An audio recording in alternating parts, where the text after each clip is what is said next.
Hello बच्चों, online class में आपका स्वागत है। बीएसटीसी प्रथम वर्ष शिक्षा के उद्देश्य ज्ञान एवं पाठ्यचर्या इकाई 2 का अध्ययन कर रहे हैं। और इकाई 2 में हम बौद्ध दर्शन के बारे में अध्ययन कर चुके हैं। बौद्ध दर्शन में हमने 4 आर्य सत्य, अष्टांग मार्ग और परिभाषा, अवधारणा, इन सभी चीज़ों के बारे में अध्ययन किया। और बौद्ध शिक्षा में शिक्षा की अवधारणा के बारे में भी हमने विस्तारित रूप से पिछले वीडियो में अध्ययन किया था। आज हमारा जो टॉपिक रहेगा वो टॉपिक है बौद्ध दर्शन की शैक्षिक उपयोगिता।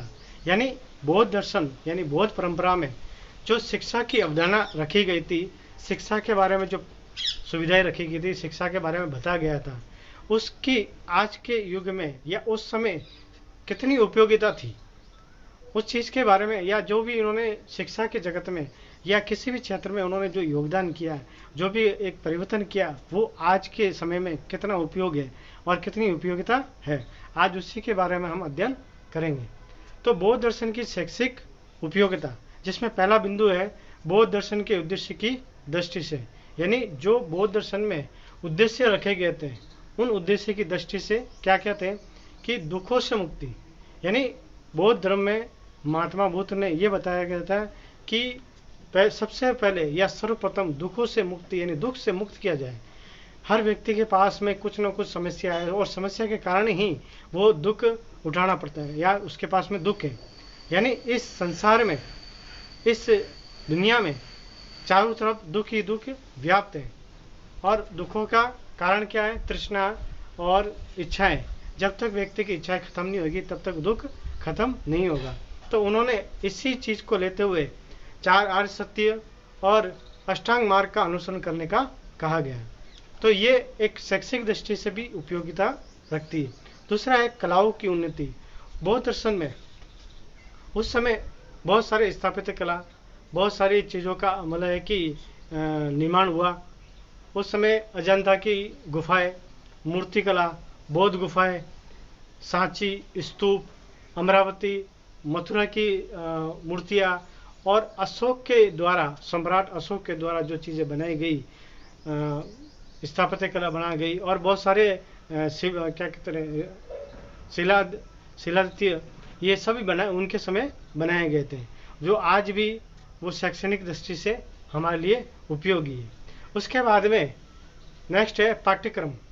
अब पाठ्यक्रम बौद्धिक दृष्टि से बहुत ही उपयोगी माना गया है। और पाठ्यक्रम में जो महात्मा बुद्ध ने जो शिक्षाएं लिखी, उसके साथ में सहगामी यानी पाठ्य सहगामी क्रियाओं को भी जोड़ा गया है। अब पाठ्य सहगामी क्रिया का मतलब होता है जैसे खेल कूद और भी बहुत सारी चीज़ें, जैसे पढ़ने के अलावा बहुत सारी चीज़ें की जाती, वो सभी चीज़ें पाठ्य सहगामी क्रियाओं में आता है। जैसे प्रैक्टिकल कार्य करवाना, मतलब है कि समाज में रह के कार्य करवाना, समाज उपयोगी कार्य करवाना, ये सभी एक पाठ्यक्रम में सम्मिलित किया गया था, जिससे समाज की सेवा भी की जा सके और एक व्यक्ति के अंदर समाज सेवा का गुण विकसित हो सके। अब नेक्स्ट है इसके बाद में शिष्य और छात्र का संबंध। उस समय ये वैदिक संस्कृति से चला है कि शिष्य और छात्र का जो संबंध होता था वो पिता पुत्र का होता था। जिस तरह से एक पुत्र अपने पिता की हर प्रकार से सेवा करता है, उसी प्रकार से एक शिष्य अपने गुरु की, अपने शिक्षक की हर प्रकार से सेवा करता है। जिससे पहले मठों में ये शिक्षा दी जाती थी, विहारों में शिक्षा दी जाती थी। बालक अपना परिवार छोड़कर, परिवार त्याग करके वहीं अपने गुरुकुल में जाके शिक्षा प्राप्त करता था।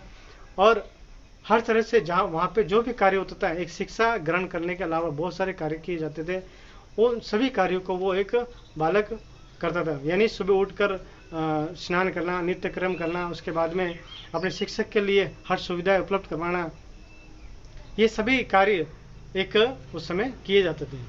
उसके बाद में शिक्षण प्रक्रिया में आचार्य व उपाध्याय, इन दोनों का एक समाज में बहुत ही सम्माननीय पद मिलता था। उनको एक मतलब है कि भगवान के तुल्य माना जाता था।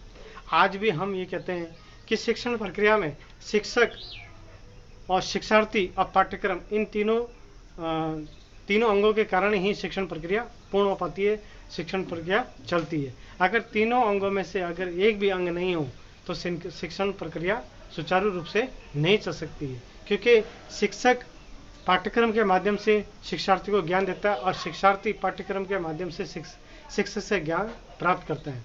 तो इन तीनों का होना आवश्यक है, तभी शिक्षण प्रक्रिया सुचारू रूप से चलती है। उस समय आचार्य और उपाध्याय दोनों को ही एक समाज में एक सम्माननीय दर्जा मिलता था।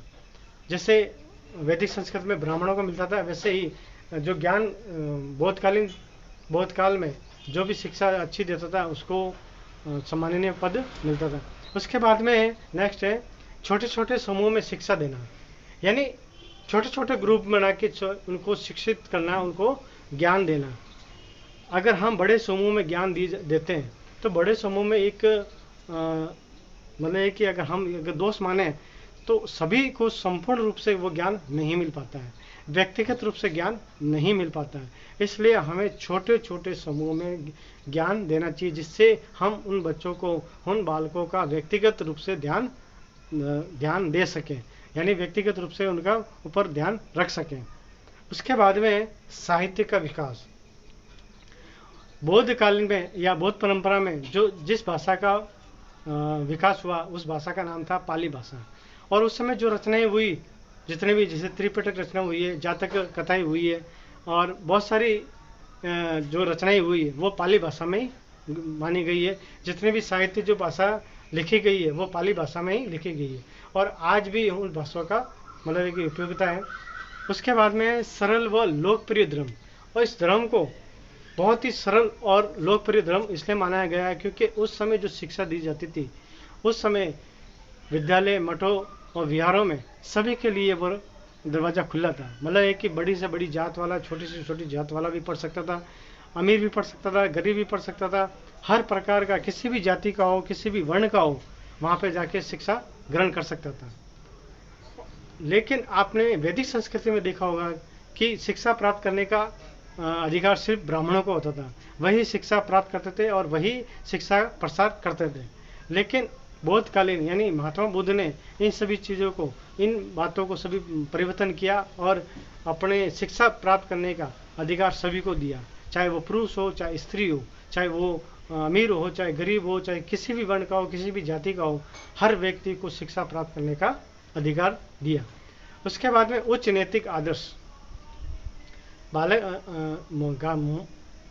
महात्मा बुद्ध ने जो बालकों को एक नैतिक गुणों की जो शिक्षा दी, जिससे समाज में अपने एक आदर्श नागरिक बन सके, समाज में एक अच्छा व्यक्ति बन सके, ऐसी शिक्षा दी। और वही नैतिक शिक्षा आज भी हमारे इस युग में हम महात्मा बुद्ध के जो शैक्षिक जो गुण हैं हम इस्तेमाल ले रहे हैं, उनके रास्ते पे चल रहे हैं और आज भी शिक्षा में कहीं ना कहीं महात्मा बुद्ध के जो शैक्षिक योगदान है हम उनका उपयोग में ले रहे हैं। तो इस तरह से ये आपको पॉइंट समझ में आए होंगे। पहला पॉइंट था बौद्ध दर्शन के उद्देश्य की दृष्टि से, दूसरा था कलाओं की उन्नति, तीसरा था पाठ्यक्रम, चौथा था शिक्षण प्रक्रिया, उसके बाद में छोटे छोटे समूह में शिक्षा, उसके बाद साहित्य का विकास, फिर सरल व लोकप्रिय धर्म और उच्च नैतिक आदर्श। आगे हम बौद्धकालीन शिक्षा के दोषों के बारे में अध्ययन करेंगे। हमने अभी बौद्धकालीन शिक्षा की उपयोगिता के बारे में अध्ययन किया। हर वस्तु के, हर चीज़ के मतलब कि दो पहलू होते हैं, सिक्के के दो पहलू होते हैं, अगर गुण है तो दोष भी अवश्य होते हैं। तो ये बौद्धकालीन शिक्षा के क्या दोष पाए गए उसको हम अध्ययन देखते हैं। सबसे पहला है कि स्त्री शिक्षा की उपेक्षा, यानी उन मठों में उस समय जो शिक्षा की अलग जगह, तो वहाँ पे पुरुष को ही ज़्यादा प्राथमिकता दी जाती थी। स्त्री शिक्षा के लिए कोई विशेष व्यवस्था नहीं की गई थी, स्त्री शिक्षा के लिए प्राथमिकता नहीं रखी गई थी। यानी स्त्री शिक्षा एक ऐच्छिक थी, अगर स्त्री अगर प्राप्त करना चाहे तो कर सकती है, लेकिन ऐसा कोई अनिवार्य नहीं था। दूसरा है कट्टर धार्मिक विचार। कट्टर धार्मिक में यानी जो बौद्ध धर्म है वो एक धर्म के हिसाब से शिक्षा दी जाती थी, यानी अपने धर्म का प्रचार और प्रसार करना, जिससे जो बौद्ध भिक्षु होते थे उनके जो दिमाग और विचारधारा में हमेशा धर्म का प्रचार करना मतलब है कि एक कट्टरतापन आ जाता है, धार्मिक कट्टरतापन आ गया। तो ये भी एक दोष है। दूसरा तीसरा है विहारों में भ्रष्ट वातावरण। पहले ये जो शिक्षा दी जाती थी तो वो प्रजातांत्रिक थी। उसके बाद में वहाँ पे जो भिक्षु और भिक्षुणियाँ जो होती थी वह उनके संपर्क में आने से उस मठों का और वहाँ का जो विहारों का वातावरण कैसा होने लगा, भ्रष्ट होने लग गया। उसके बाद में लौकिक जीवन की अपेक्षा यहाँ पर सब बौद्ध धर्म के नियम के अनुसार ही शिक्षा दी जाती थी। तो जिस कारण लौकिक जीवन यानी जो एक संसार में जो दूसरे जो नियम है या दूसरी जो चीज़ें उनकी उपेक्षा की गई, तो ये भी एक गलत है।